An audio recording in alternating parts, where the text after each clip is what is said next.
Kebanggaan bernama Indonesia, halaman 58 sampai dengan 61. Dalam sebuah seminar tentang nasionalisme Indonesia di sebuah perguruan tinggi teknik di Bandung, bermunculan pertanyaan-pertanyaan seperti apakah nasionalisme itu masih diperlukan? Apakah tujuan nasionalisme? Untuk apa nasionalisme? Bukankah nasionalisme Indonesia itu telah gagal? Serentetan pertanyaan anak-anak muda terdidik yang serius, yang mencerminkan betapa muaknya mereka terhadap segala hal yang dikaitkan dengan nama Indonesia. Indonesia itu suatu kegagalan. Indonesia itu sesuatu yang tidak patut untuk dipertahankan keberadaannya. Indonesia itu sesuatu yang tak bermakna. Mereka sama sekali tidak punya kebanggaan sedikitpun terhadap Indonesia. Ini tidak berarti bahwa mereka tidak peduli pada Indonesia, meskipun mereka tidak mampu membayar sepeser pun kepada kami para pembicara. Tetapi mereka mendatangkan kami, orang-orang tua, untuk diminta penjelasan. Mereka bingung menjadi bagian yang bernama Indonesia. Mereka tidak mengerti alasan mengapa tradisi lokal di Indonesia harus dipelihara seperti yang selalu digembar-gemborkan oleh pemerintah. Mereka merasa tidak perlu dimasukkan kotak dengan nama Indonesia karena sekarang ini manusia sudah lintas batas. Tak ada bedanya lagi antara kita dengan Eropa, Amerika, dan Afrika. Apapun alasannya, yang jelas anak-anak muda ini kecewa, tidak percaya, muak, antipati dengan lembaga yang disebut kebangsaan. Padahal selama 30 tahun pemerintah Orde Baru mengindoktrinasi mereka dengan pelajaran Pancasila, kewarganegaraan, P4, dan upacara bendera setiap minggu. Anak-anak muda ini lahir, dibesarkan, dan hidup dalam masa Orde Baru. Dan hasilnya bukan semakin memahami apa artinya menjadi orang Indonesia, justru menolak keindonesiaan mereka. Bukan hanya mahasiswa-mahasiswa teknik ini yang kecewa kepada Indonesia, juga anak-anak muda pedesaan tidak percaya kepada Indonesia. Ratusan ribu anak-anak muda desa ini nekat keluar Indonesia dan menjadi tenaga kasar di negara-negara asing dan tetangga. Meskipun mereka dianiaya di sana, tidak menyurutkan minat mereka untuk secara ilegal menjadi tenaga kerja kasar di negeri orang. Moderator seminar itu meluncurkan kata-kata legendaris Presiden John F. Kennedy.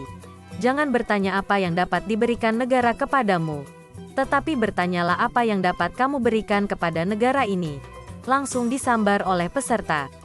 Justru kami yang bertanya, apa yang telah diberikan negara kepada kami? Indonesia itu telah memberi apa kepada kami, anak-anak muda ini, sehingga kami harus menjadi penjual tenaga di negeri asing? Negeri-negeri ini mampu menghidupi kami. Lebih baik menjadi tenaga kasar di negeri orang daripada menjadi seorang guru besar di Indonesia. Seorang guru besar di Indonesia digaji 2,5 juta rupiah per bulan. Sedangkan kami, para pembantu rumah tangga, digaji 4,5 juta rupiah per bulan di negara lain. Lebih baik hujan emas di negeri orang daripada hujan batu di negeri sendiri. Jadi, apa gunanya menjadi orang Indonesia? Kita tidak dapat menyalahkan logika anak-anak muda ini karena mereka membaca realitas Indonesia. Betapa seringnya nama rakyat dan predikat kemiskinan mereka permainkan. Rakyat diminta kesabarannya untuk mengencangkan ikat pinggang.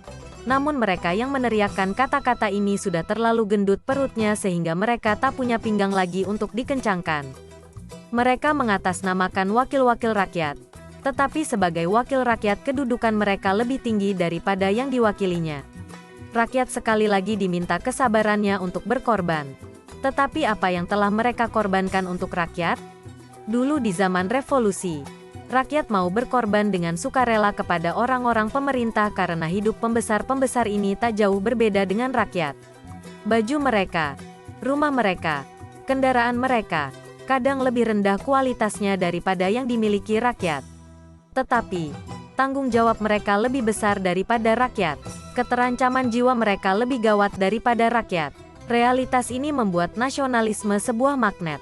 Bahkan ada orang-orang yang atas nama Indonesia mau menanggung risiko hidup semacam itu. Mereka ini orang-orang keramat. Orang-orang yang bersedia mengesampingkan kepentingan sendiri untuk sesuatu yang bernama Indonesia. Kini, 50-60 tahun kemudian, rakyat dan anak-anak muda ini melihat bahwa gaji mereka, orang pemerintah, parlemen, lembaga peradilan, baju mereka, rumah mereka, kendaraan mereka, seperti orang yang hidup di sebuah negara yang telah adil dan makmur. Sementara rakyat tetap hidup seperti di zaman revolusi, mencari makan susah, uang sulit didapat, anak sakit tidak ada obat, rumah berimpitan, naik kendaraan seperti ikan pindang dalam keranjang. Orang-orang ini seperti hidup di sebuah negeri yang benar-benar terbelakang. Indonesia rakyat berbeda jauh dengan Indonesia mereka. Ada dua Indonesia di negeri Katulistiwa ini dan dua-duanya tidak saling mengenal.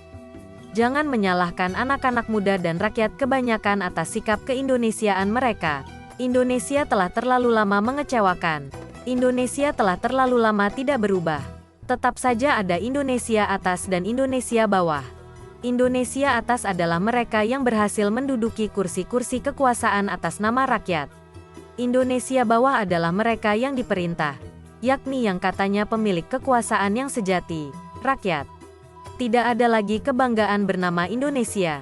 Kalau memang masih ada, untuk apa mereka mau bekerja sebagai hamba pembantu di negeri orang, sedangkan di rumah sendiri mereka sebagai orang merdeka? Indonesia bagi mereka ini bermakna tidak ada harapan dan tidak ada masa depan.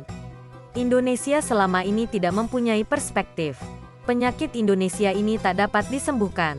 Penyakit Indonesia itu namanya memang nasionalisme, seperti dituduhkan anak-anak muda mahasiswa teknik itu. Kalau negarawan John F. Kennedy mengatakan kepada rakyatnya, jangan bertanya apa yang dapat dilakukan negara terhadapmu, tetapi bertanyalah apa yang dapat kamu lakukan bagi negaramu.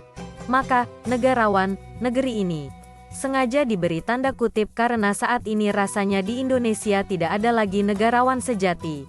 Yang banyak cuma politisi. Akan bertanya, apa yang dapat negara berikan kepada kamu?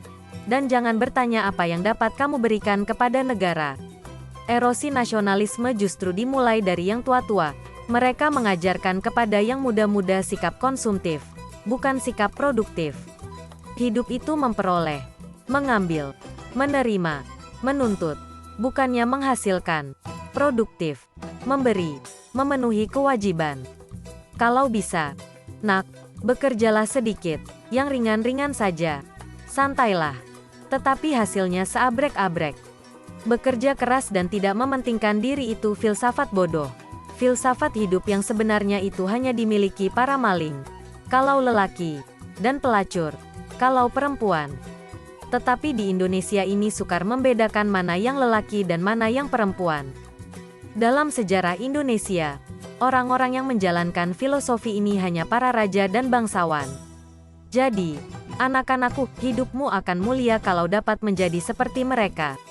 Saya tidak mengatakan, nak, bahwa para raja dan bangsawan itu maling dan pelacur sebab mereka menjadi seperti itu karena kuasa-kuasa dunia atas.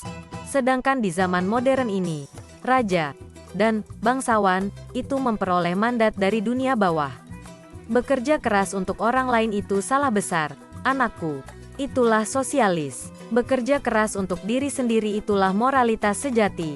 Itulah kapitalis. Masing-masing orang itu harus bekerja keras untuk dirinya sendiri. Kalau perlu mendepak orang lain. Prinsip hidup itu memang kejam. Homo homini lupus. Manusia adalah serigala bagi sesamanya. Makanya saya sarankan, mumpung kamu menjadi raja dan bangsawan, bekerjalah keras untuk dirimu sendiri. Sumpah jabatan, kata-kata itu sudah lama kehilangan makna. Ingatlah filsafat pelacuran itu. Pakailah gincu setebal-tebalnya. Itulah makna nasionalisme selama ini, yang disaksikan dan dialami anak-anak muda ini. Itulah sebabnya mereka bertanya dengan keras kepada para pembicara, orang-orang tua ini. Apakah nasionalisme masih perlu dipertahankan? Apakah nasionalisme Indonesia itu memang sudah gagal? Untuk apa Indonesia? Saya marah besar di mimbar itu. Tetapi sesampainya di rumah, saya renungkan ulah mereka.